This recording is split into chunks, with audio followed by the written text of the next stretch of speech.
Well, the FAA says it's investigating after a drone was spotted flying over the Red Sox game last night. WBZ's Anna Myler has a story. That drone was spotted flying over the field during the Red Sox game, which is illegal. Boston police say they looked for the drone operator and couldn't find anyone. It would kind of like drop really fast and then go back up and drop and spin. Chris O'Brien took this cell phone video, which shows a drone hovering above Fenway Park during last night's Red Sox-Blue Jays game. It just seemed very erratic. It was just getting really low and close to the players. O'Brien says he first spotted the drone around the 4th inning.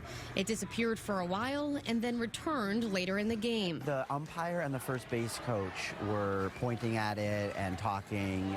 And at one point, it was getting kind of low, and I was thinking, I wonder if they're gonna like, stop the game and they're gonna whatever, but they never did. The Red Sox released a statement saying the drone was flown by an unidentified individual and that they reported the incident to Boston police. BPD says officers were unable to find the operator. The FAA is also investigating. They say flying drones around stadiums is prohibited from 1 hour before to 1 hour after a game. If somebody had wanted to do damage with that drone, you probably could have, and that's certainly a concerning thought. WBZ received a statement from drone manufacturer DJI, which says in part, DJI is aware that an apparent DJI Phantom drone was spotted over Fenway Park.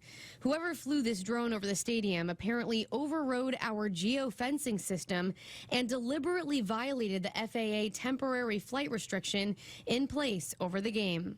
The FAA says drone operators who violate this regulation can potentially face more than $30,000 in civil fines, up to $250,000 in criminal fines, and up to 3 years in prison. Reporting from Fenway Park, Anna Myler, WBZ News.